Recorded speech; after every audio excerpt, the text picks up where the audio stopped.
Chaque avancée scientifique raconte une nouvelle histoire. Et ce sont ces histoires, piquantes ou vertigineuses, que nous aimons raconter dans les pages d'Epsilon, le nouveau magazine d'actualité scientifique. Chaque semaine, je vous embarque dans l'enquête d'un journaliste de la rédaction. Je suis Valérie Greffose et vous écoutez le podcast d'Epsilon.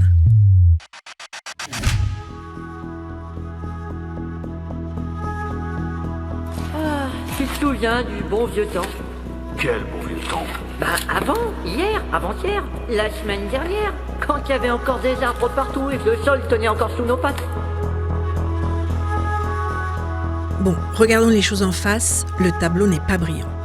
Tempête, vagues de chaleur, feux, inondations, le réchauffement climatique se fait déjà sentir. Et l'avenir s'annonce sombre. D'après les biologistes, 1 million d'espèces animales et végétales seraient déjà menacées d'extinction, soit une espèce connue sur 8. Mais il y a une petite lueur d'espoir dans le marasme. Rien d'assez fort pour nous épargner la remise en question de nos modes de vie, mais quand même. Certains êtres vivants semblent faire face à ces brusques changements. Ici, des oiseaux anticipent l'arrivée plus précoce du printemps en changeant leur période de reproduction. Là, des plantes adaptent leur génome pour mieux résister aux fortes chaleurs. On va tous vivre! Le vivant serait-il plus résilient qu'on le pensait ? C'est ce qu'est allé voir le journaliste Jean-Baptiste Verrieras auprès des spécialistes des écosystèmes et de leur évolution. Jean-Baptiste, est-ce qu'il y a vraiment des animaux ou même des plantes qui arrivent à ne pas trop souffrir du réchauffement climatique ? Oui, il y en a. D'ailleurs, les biologistes eux-mêmes en sont surpris, au point que certains réavancent cette idée d'un possible sauvetage évolutif, un potentiel regain après un premier déclin des populations.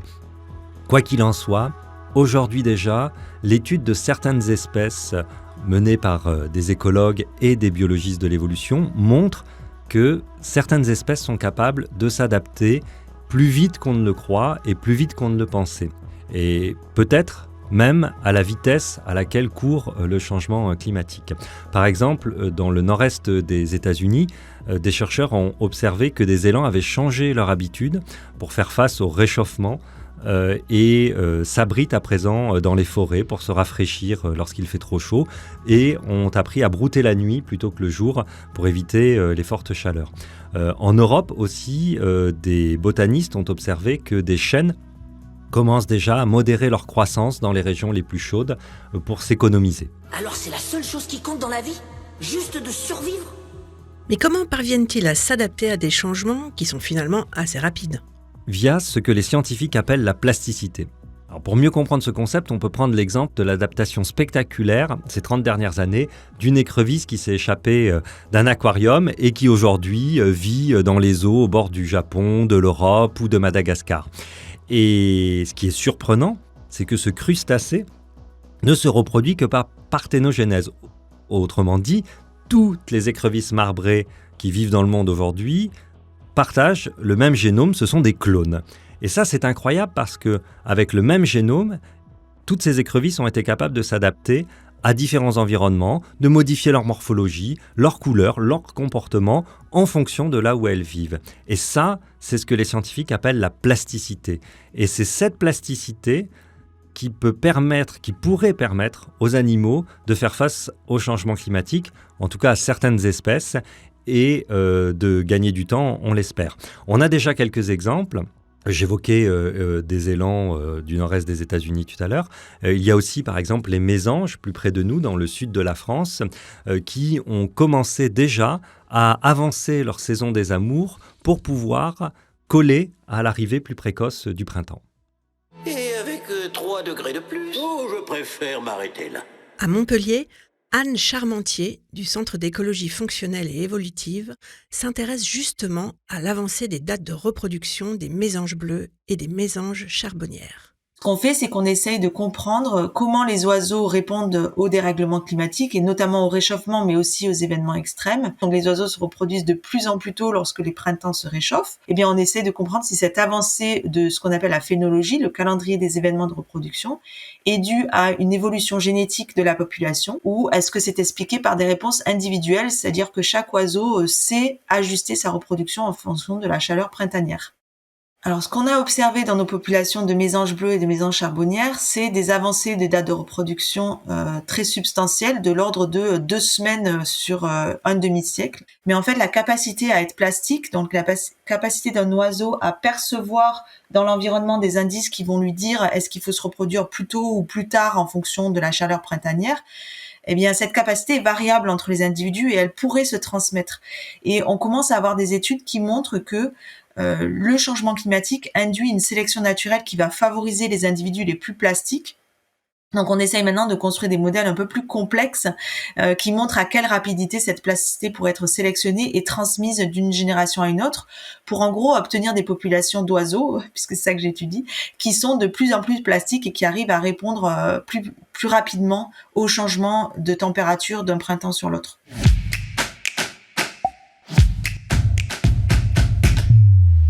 Certains animaux pourraient donc s'adapter au réchauffement très rapidement au cours même de leur vie, Jean-Baptiste.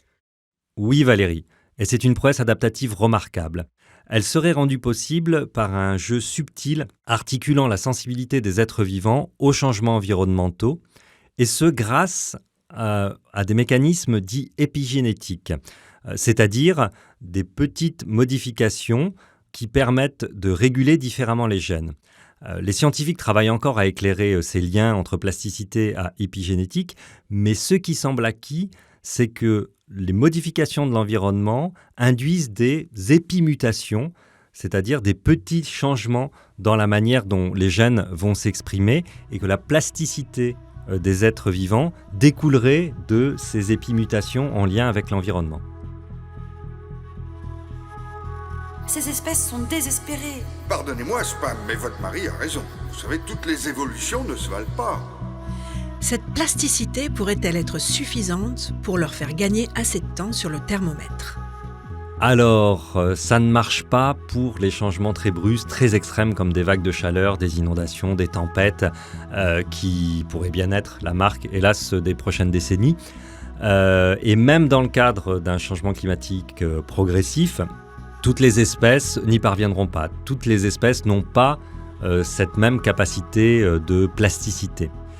Il faut garder en tête que l'immense majorité des espèces vont probablement souffrir du réchauffement et que certaines vont disparaître. Mais ce que cherchent à évaluer aujourd'hui les scientifiques, c'est justement quelles sont celles qui vont parvenir à se sauver du désastre.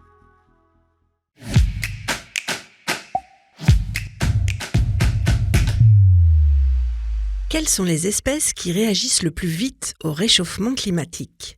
J'ai posé la question à l'écologue Anne Charmentier. Lorsqu'on s'intéresse aux réponses au changement climatique à travers toute une gamme d'espèces, on se rend compte qu'il y a des espèces qui vont répondre beaucoup plus rapidement au changement climatique que d'autres, et c'est en particulier relié à la longévité, à la durée de vie de ces espèces.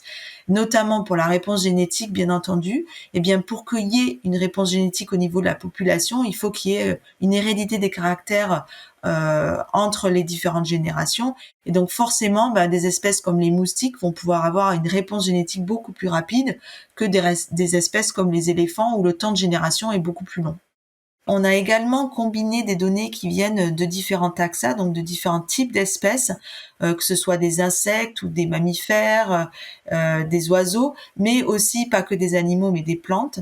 Et ce dont on se rend compte en combinant ces données, c'est que la plupart des animaux vont répondre en utilisant la plasticité, alors que chez les plantes, il peut y avoir des avancées des dates de reproduction des plantes ou d'autres changements liés au changement climatique qui sont plus liés à la génétique. Jean-Baptiste, les changements génétiques jouent donc quand même un rôle dans cette acclimatation au réchauffement. Oui, et on a déjà des exemples chez les plantes, et en particulier en Californie du Sud, où les printemps sont de plus en plus secs, et des botanistes ont découvert que le chou sauvage a réussi à évoluer au cours des 10 dernières années pour pouvoir supporter ces printemps plus secs.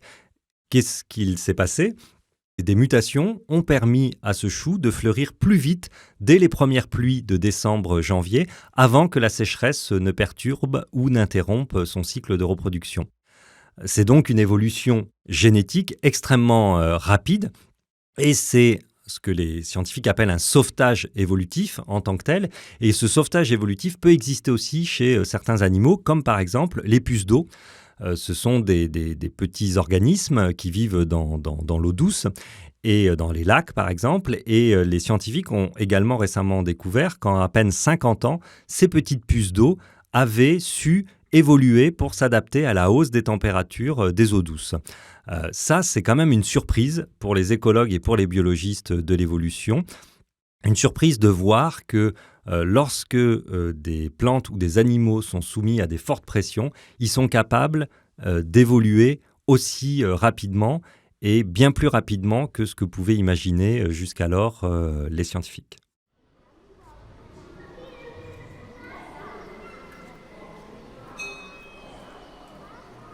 Quand on pense animaux, on pense campagne ou forêt. Mais les villes sont en fait de véritables laboratoires du changement climatique, comme l'explique l'écologue Anne Charmentier. Dans le cadre de nos études sur le changement climatique, le milieu urbain représente vraiment une opportunité puisqu'en fait en ville il fait plus chaud que dans les milieux naturels avoisinants. Par exemple à Paris, on a jusqu'à 10 degrés de différence en été parfois entre les milieux naturels, les forêts qui sont à l'extérieur de Paris et le milieu urbain, donc le centre de Paris. Donc finalement, il a été évoqué comme hypothèse dans la littérature scientifique que les villes pourraient être un théâtre d'études idéal pour comprendre comment les animaux et les plantes s'adaptent au réchauffement, puisque en ville, il fait déjà chaud.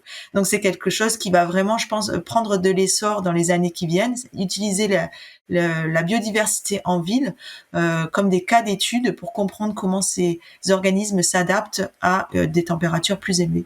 Voilà ce qui nous attend avec une température de 1 ou 2 degrés de plus. Jean-Baptiste, est-ce qu'on pourrait prévoir les espèces qui réussiront à bien évoluer ? En l'état, c'est très difficile. Il y a bien des chercheurs qui tentent de mimer l'évolution en laboratoire, mais on s'en doute, en laboratoire, la réalité du laboratoire n'est pas la réalité du terrain. Les conditions d'évolution en laboratoire ne reflètent pas toute la complexité des interactions dans les milieux naturels. Donc, les chercheurs essayent d'étudier ces micro-évolutions dans la nature. C'est pas toujours évident, mais il y a des expériences intéressantes dites d'écologie de la résurrection. Écologie de la résurrection ? Oui, c'est une discipline qui se fonde sur une idée simple, comparer des individus du passé à des individus présents en les faisant grandir dans des jardins communs, c'est-à-dire des conditions contrôlées par les scientifiques et qui permettent de les comparer. Et l'idée, c'est que si les individus présents d'aujourd'hui se distinguent de leurs aïeux et que l'on peut écarter toute autre explication, c'est que l'évolution a bien produit ses effets et que les individus présents se sont adaptés en évoluant aux nouvelles conditions de vie. Mais pour ça, on le voit bien, il faut pouvoir ressusciter des individus du passé, et ça, ce n'est possible qu'avec des graines de plantes ou des larves d'insectes qui ont été collectées il y a déjà de nombreuses années et qui ont été soigneusement conservées. Donc on voit bien que c'est pas possible pour toutes les espèces. En effet, ce n'est pas possible pour toutes les espèces. Seulement quelques espèces sont concernées par cette écologie de la résurrection. Et on mesure à quel point, pour les scientifiques, le défi est immense pour arriver à apprécier cette dynamique évolutive en cours et à évaluer les chances de salut du vivant. L'avenir, c'est l'été au printemps, l'automne à l'été, c'est l'hiver en automne. C'est la suite à demain, c'est quelque chose qu'on ne peut pas mettre de côté, enfin. Voilà, je ne sais pas si je me fais bien comprendre. Une toute petite lueur d'espoir brille désormais. Dans ce grand saut vers l'inconnu qu'est le changement climatique, certaines espèces, on le sait maintenant, arriveront à tirer leur épingle du jeu.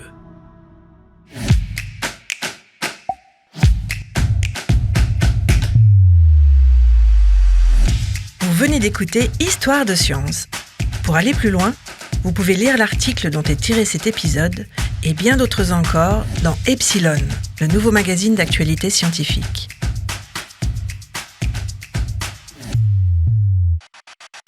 Et rendez-vous la semaine prochaine pour une nouvelle histoire de science.